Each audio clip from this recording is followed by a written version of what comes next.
What's up, Garrett with SCT Solutions. And I'm just gonna go over my plate carrier setup today. This is strictly from me based on my experiences. Like trainers in my company, they do things totally different because their bodies work differently, all right? This is what works for me. This is just for you. If you have questions or like need kind of like a little bit of guidance on how to set your stuff up. This is strictly for civilian side, everyday people. This is not geared for military, so keep your comments to yourself because based on your unit SOPs and like the mission set, you're gonna be switching up your kits to meet that requirement. So strictly civilian side. Later in the video, I'm gonna tell you my opinion on plate carriers for everyday people, so we'll get into that later. I was just gonna do plate carrier, but I'm gonna do the pistol belt as well because I think they work hand in hand. I don't get endorsed by anybody, but Kevin, I haven't got to do this publicly, but I wanted to thank Kevin. He was kind enough to send me their new plate carrier over at Defender Armor. I just haven't had the chance to make a video on it and put it through the ringers and test it out. So I will be doing that, so be looking out for that video. I'm gonna get the gear on and we're gonna go through it piece by piece and why I actually do the things I do. So let's go ahead and get into that. Guys, got the gear on. As you can see, pretty simple all around, right? Like not a whole lot I got going on. A lot of people like to just throw stuff on and it doesn't make sense, which is like a big rule is if it's on your kit, you better be using it all the time. You better be efficient, okay? I don't put wasted stuff on my kit just to have. So we're gonna start with the pistol belt. I have the drop from Safariland. This is very critical to have. It's only like $15, $20 on Amazon. You need to get you one. It creates that separation from your kit, gives you a nice smooth draw. If you're wondering how far it needs to go down on your leg, you should be able to stand there and your hand should just rest normally and be able to cup the bottom of the holster there, okay? Just have a Ragnarok holster. It's just a nice little range holster, but if I was doing other things, I'd be going with the ALS system or Safariland with more retention, okay? I don't have anything on front. I have one pistol mag here. Would be a bad idea to go to two, but I was doing something on the range the other week, so I just have one, but not a bad idea to have two.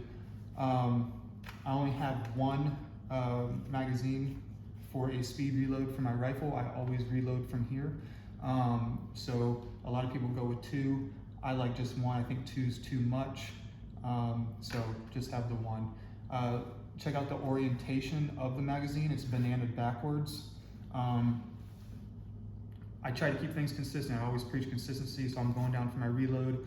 I'm going down for my reload for my rifle. I just come from the outside.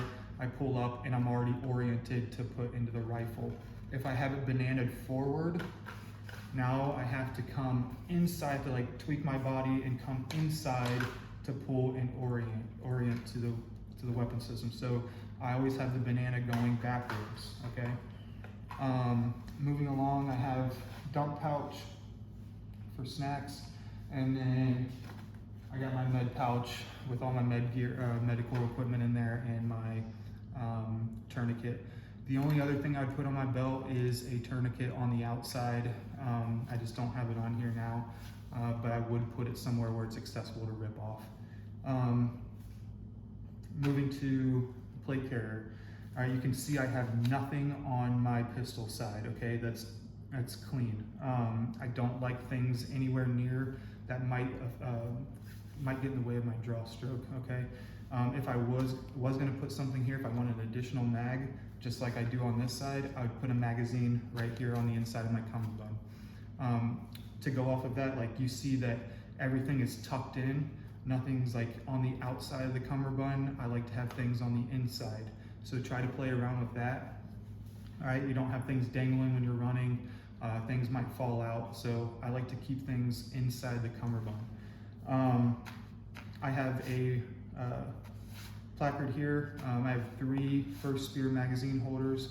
They're kind of expensive, but they're very good for different kinds of loadouts. So you have M4 mags that hold it, just AK mags, scars. They have pistol inserts you can put in there. So highly suggest trying these out. And don't go with the double stack. I just go with a single stack. It looks weird first of all, and then it's going to feel even weirder when you get in the prone. You're going to feel off. You're going to feel a little off when you're trying to get behind the sights, right? So just stick with the single placard. I have an admin pouch. It's called a dangler. Very nice addition to a kit for more for batteries, for more med supplies, your favorite stick of gum, whatever. All right. Going on the left-hand side, I have an extra magazine, like I said, tucked away. I have a radio pouch, again, tucked in. I don't think you need a radio pouch. We live in the 21st century, just use your phone. If you want to make comms so bad, get a walkie-talkie app, okay? For your cell phones are kind of hard to get to if you're in your pockets, especially wearing a pistol belt. So CAGWorks makes a really nice phone placard here that goes into your kit, super secure. So those are really nice to have.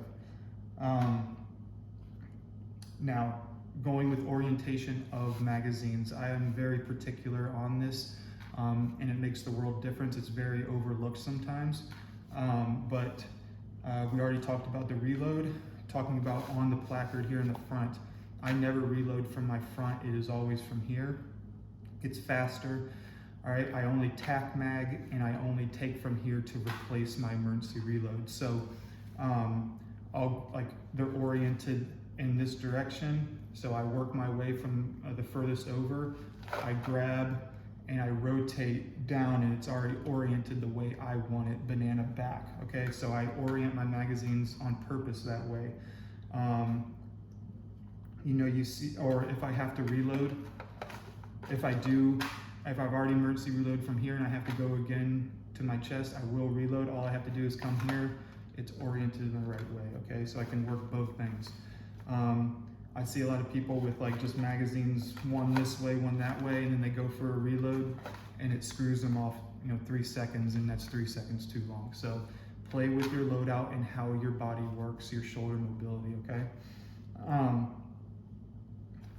That's my kit. Hopefully this kind of guided you in the right direction. And like I said, simple and less is more. So I'm gonna give my take, my opinion on civilians wearing body armor. So let's go ahead and get into that. All right, guys, so my quick opinion, I'm not gonna make this a long thing, but plate carriers for the everyday user, I don't think that you need to buy a plate carrier, all right? There's really no situations that you're gonna need one. Things happen too fast for you to even think about putting on a plate carrier, and the likelihood of ever being in a situation needing a plate carrier, it's probably never, okay?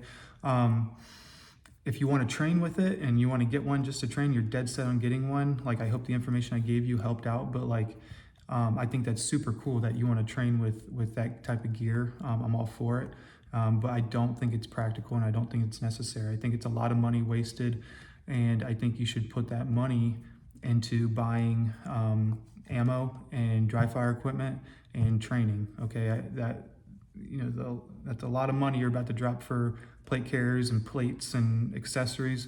Put that into classes, put that into ammo, okay?